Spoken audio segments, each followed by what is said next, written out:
Here we are on day 12 of walking the Hexatetraglyph. That's this oracle board sitting here in front of me. We take a 27-day journey walking across it. It's like a pilgrimage. Each day we use astrology and tarot cards to help us come up with a journal prompt or an idea, question, and then the tarot cards to answer it.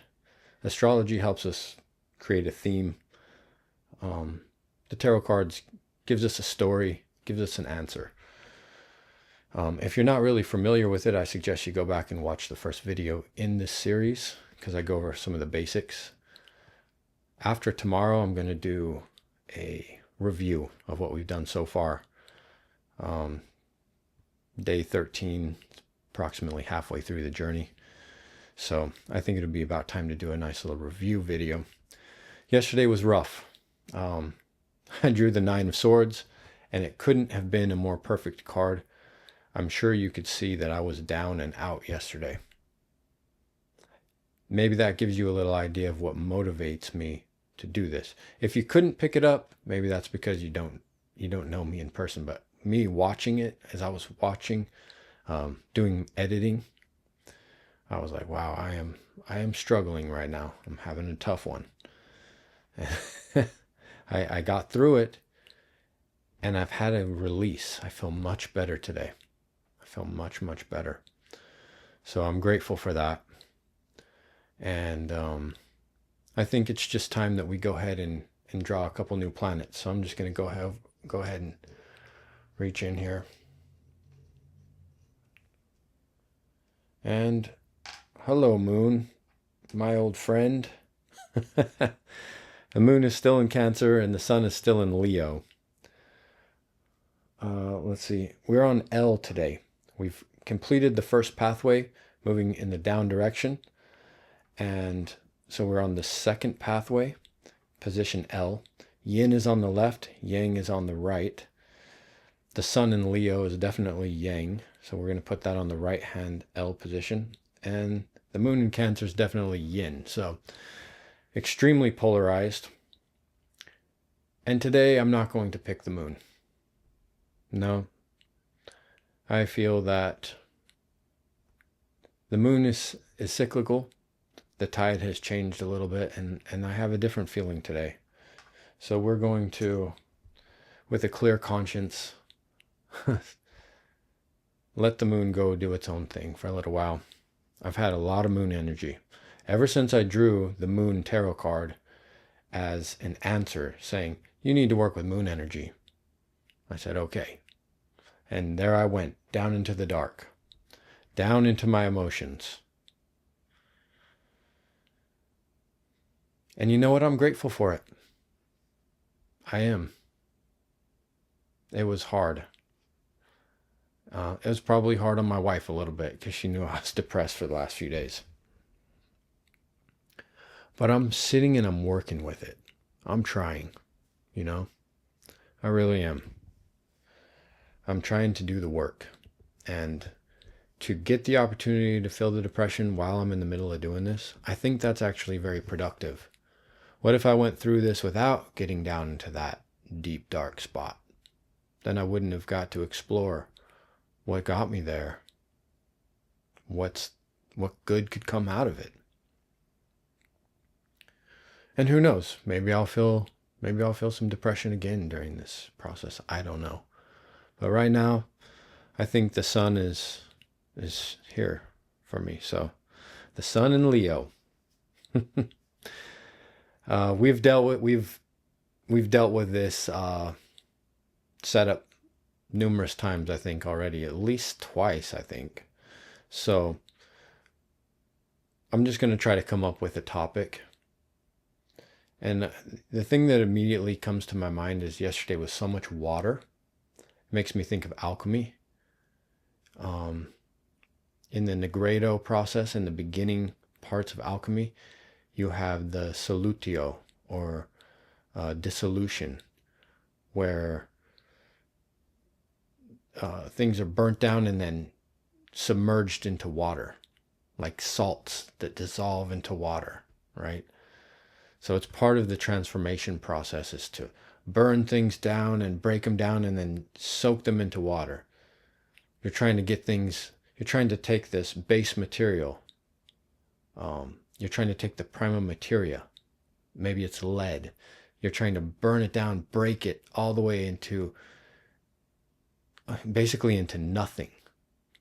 You know, if you like the podcast, This Jungian Life, they've actually kind of been talking about some of this recently. I recommend listening to their, I forget what the topics are called, but yeah, Salutio might have been the last one, actually. Something like that. But you'll see they have like Latin names and they're related to alchemy. There's been a few episodes lately, so you could go check those out if you're curious of what I'm talking about. But, okay, so everything gets melted down into water. Think of a caterpillar inside of its chrysalis. It goes in there as a caterpillar, but then it turns into just liquid. And somehow it organizes. From what I learned on that podcast, they call it imaginal cells. That's what's left inside these, some sort of organizing principle that's left in there, like DNA, you know, and it comes out the other side as a butterfly. And what's really interesting is if the caterpillar has learned things, because you can actually apparently train a caterpillar to to have some sort of, you know, classical conditioning or something. You could train a caterpillar to know some things. It dissolves down into that ooze. It comes out the other side as a butterfly, and some of that memory is still there somehow, but it's been transformed. So it hasn't lost all of its essence, but it is something very different and new. And so I look at yesterday as really that melting down, and then today would be more like separatio, or dry it all out now. Dry all that out. And the salt that was melted down, dissolved, suddenly there it is again. Once you dry all the water up, the salt crystals are back in their form. And now you can separate them out. You start to be able to reorganize or put things back together.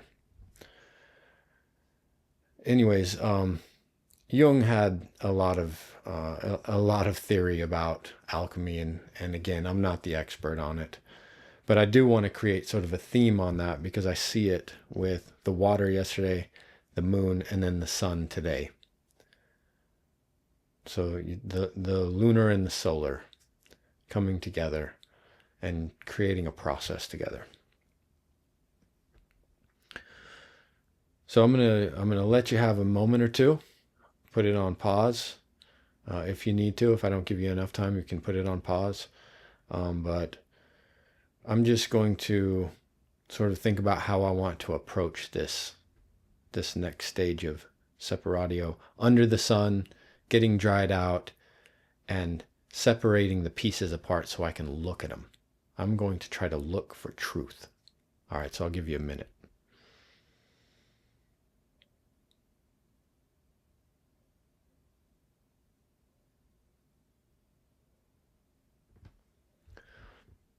Okay, we're going to go ahead and draw the cards, but first I'm going to tell you what I'm sort of thinking about. First card, I wanted to bring up a memory for me. Something in the past that was important, or felt important at that time at least. Something that kind of played a part in defining who I am. And then I want the second card. The second card will tell me how I perceived what was going on, which probably wasn't accurate. I want to find out what was not accurate. Not necessarily that I was lying to myself, but just what did I misunderstand? What did I believe? What was my false belief? Okay, so that's what it is. It's false belief. And the third card will be, what was the reality of what was going on? What was the real outcome? Maybe a longer term, you know?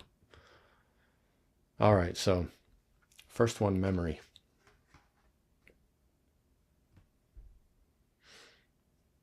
Well, I know the Page of Pentacles.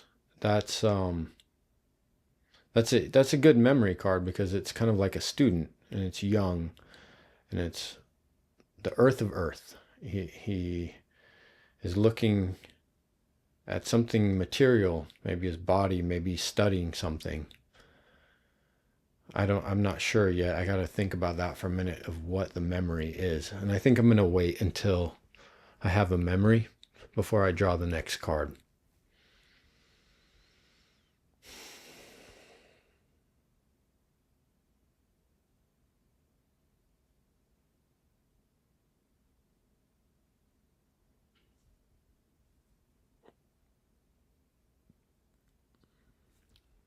So I think maybe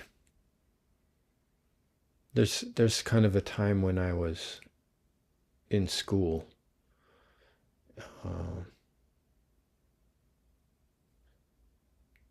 When I was in ROTC, I think I'll think about that. I was learning kind of about what maybe my career was going to be in the military. I thought I sort of had it figured out. That's what's coming up to my mind right now. All right.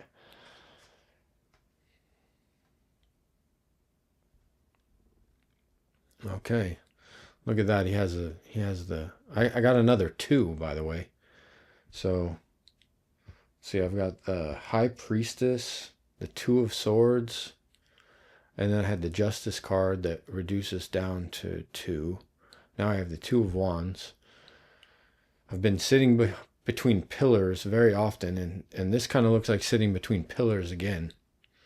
I know this card is inspired by Alexander the Great, apparently, who once he conquered the world, he supposedly felt disappointed because now what was there left to do? And so you could say it leaves you feeling sort of boxed in.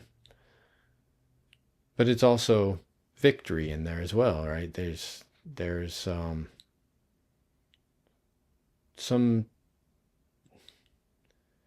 good and some bad.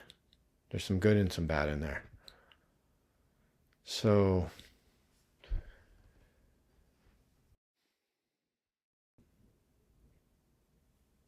I do remember feeling that I had accomplished more than I imagined I ever would at that point in my life. And yet the way my career ended up going wasn't how I had hoped. I had hoped to become a mental health person for the Army, maybe social work, and it looked like I was probably going to get into that program, but in the end, they put me in logistics because of some really weird technical things that were, I didn't see them coming, you know.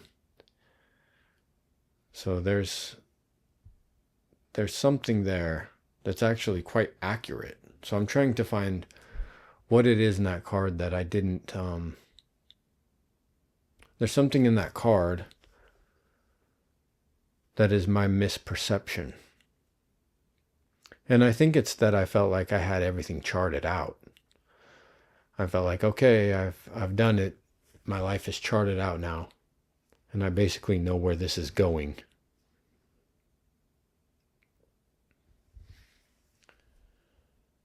I had some big moments, some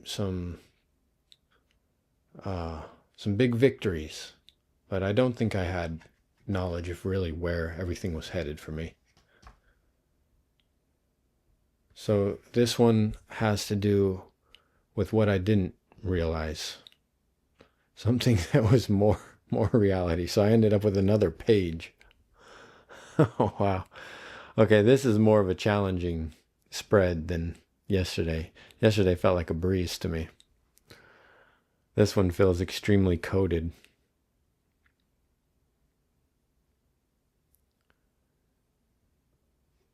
you know, the truth of the matter is I was actually super young and I thought I was more mature than I was. And I think I had a lot more to give, a lot more creative energy inside of me. I wasn't just intended to do the job that they had me set to do. There's some other things. There's a lot left to learn. I had to realize that I was still pretty childish at that age.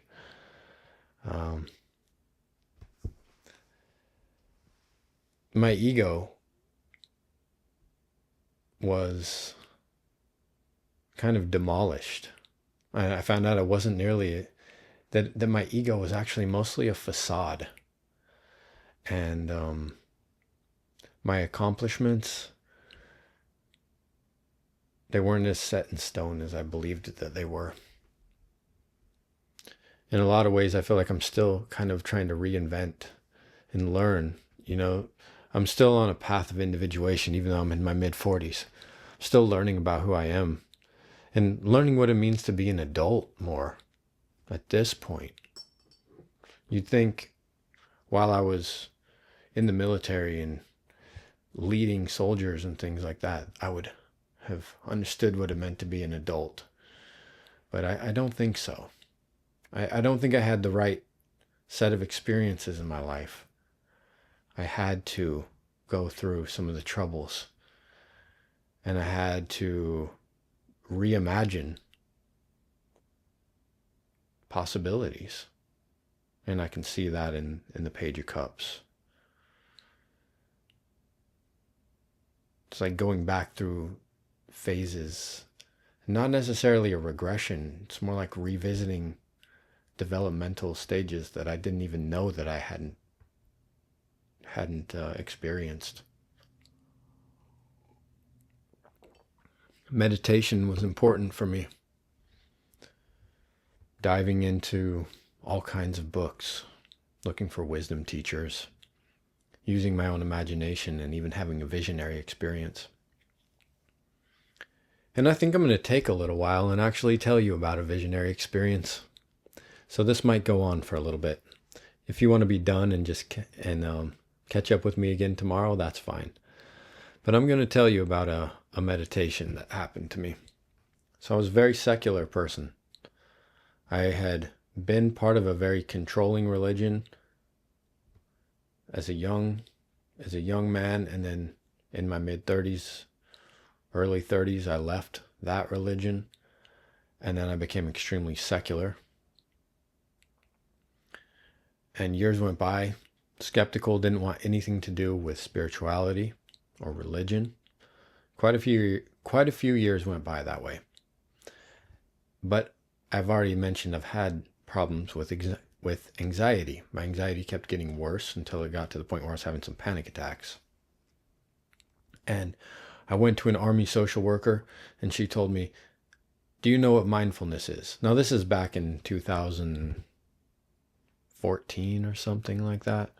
I didn't know. I really didn't know what that meant. That word wasn't really trendy enough for a secular person like me to pay it any mind yet in those days. It's weird that those are those days now, but that's how it's getting. I told her, no, I don't know. And she said, well, let me teach you how to breathe, and let's just get you kind of focusing on that. So she started showing me how to breathe with my diaphragm. I didn't know how to extend my belly, I found that interesting. She was trying to teach me how to relax my parasympathetic nervous system and to pay attention to my body. And I started working on that. And I had developed a slight addiction to benzos, Klonopins that had been prescribed to me. I would have a really hard time not taking them. And my bosses at work were noticing. One of my bosses said, "Are you on drugs?" Because I was taking these things that they prescribed to me. They made me zone out. And I was also using kratom, which at that time I didn't even know was addictive or anything. Someone told me it was helpful to relax or to feel better if you had depression. So I got some at the local coffee shop and started using kratom all the time, and I became addicted to that. And it was actually really hard for me to get off of that, but that's a whole nother story. I was using this stuff to try to just numb myself out and get through work. And I was going through issues in my private life, you know. I was doing great at work up until around this time. And then I started having panic attacks. And I was a top 5% performer to all of a sudden, I didn't want to go to any meetings, talk to people on the phone, anything, because I was having anxiety problems. And I didn't know how to deal with it.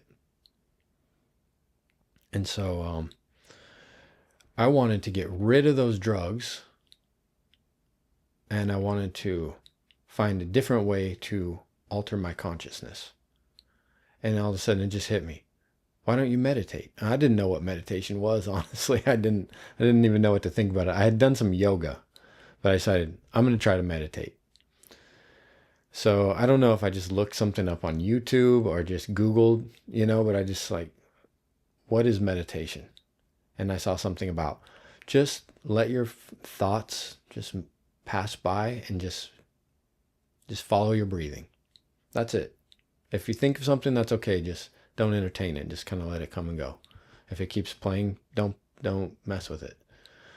So that was it. I even decided this is going to be like an experiment. I'm not going to teach myself anymore about meditation. I'm just going to do that. I'm just going to meditate in a very simple way.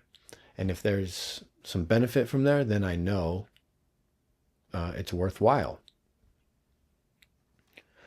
So I started sitting for hours a day.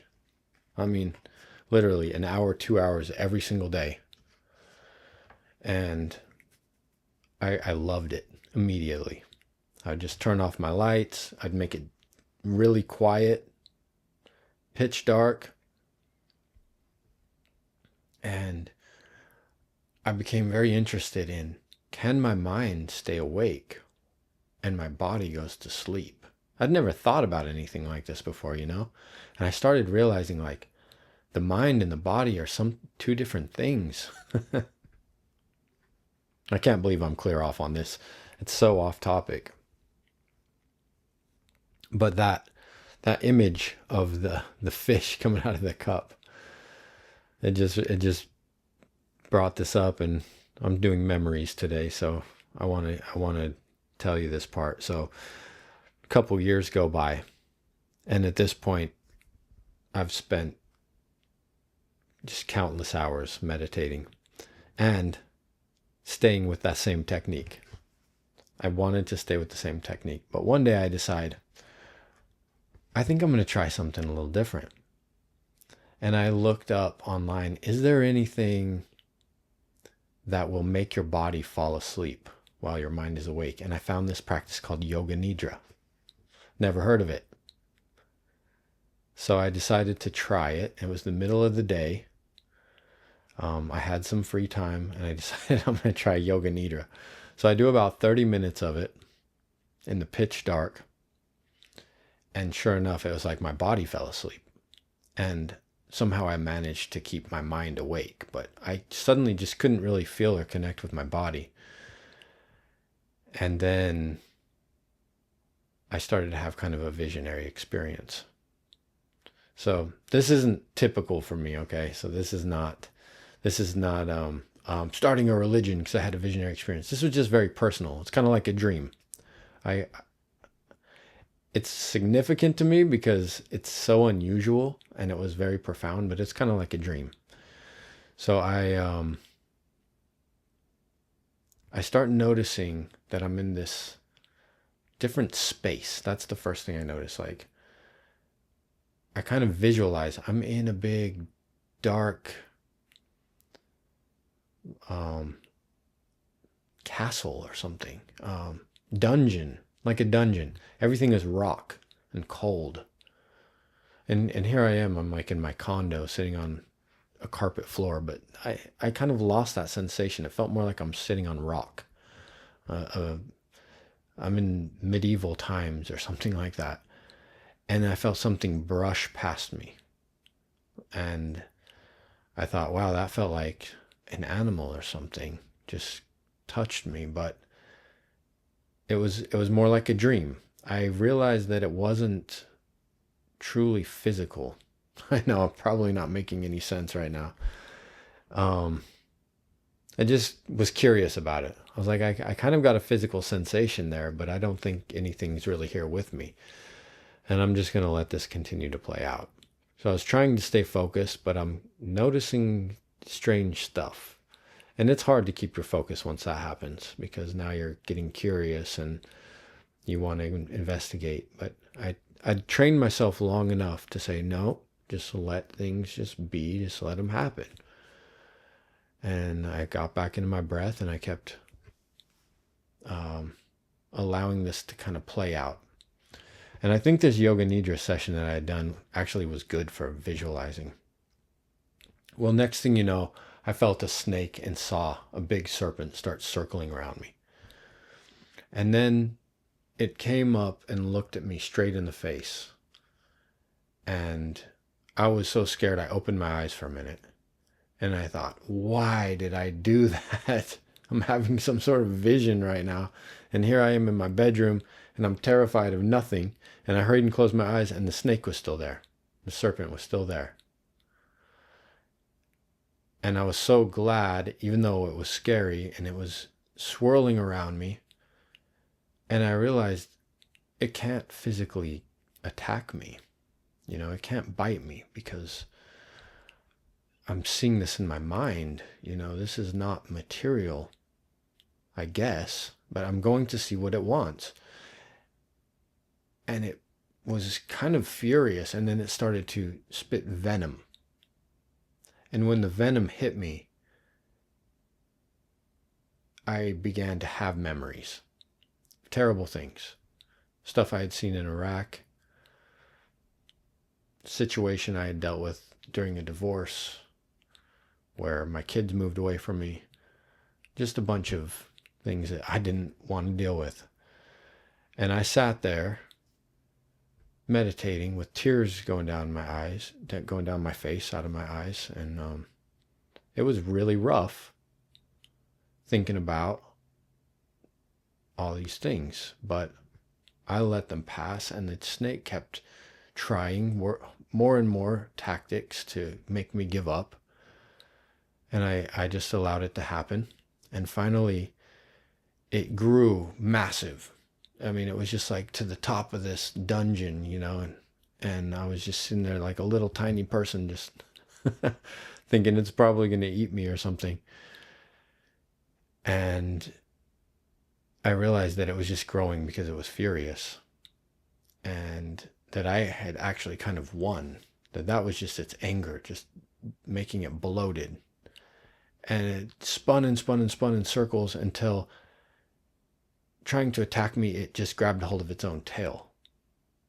And so, wrong arm. So now you can see, that's why I have this tattoo, right? The tail being bit by the snake, you know, the Ouroboros. So it just spun into oblivion. And then I woke up, or I wasn't really asleep, but I opened my eyes and I have never felt so refreshed before and blessed, like it was a teacher. I was this serpent teacher. And let me tell you, I knew nothing about anything esoteric. I didn't know what that symbol was. I didn't understand the significance of serpents. Nothing. So all 64 glyphs in this hexatetraglyph, they kind of look like serpents. The little shapes that you make as you travel to a hexagram, they kind of look like serpents. And I have a fascination with these things. I hope to talk about some of that stuff later on, but I consider that a teacher. Now, this serpent has never visited me again. Not in a dream, not in a vision. I've had some interesting, some really interesting dreams, and I don't know if possibly there's a shape-shifting quality or something like that. But I would be open to having an encounter like that again, if necessary, if I haven't fully gotten the message yet. I kind of think of this like dream incubation, like Asclepius and the temples where people would go to do dream incubation and heal from some of their ailments, to hold the images as you go through the 27 days, I hope is healing, and it's inspired by that moment that I had when I was meditating. That was a gnosis for me, something I never could have imagined possible. Something that if someone else told me that they experienced something like that, I would probably scoff at them.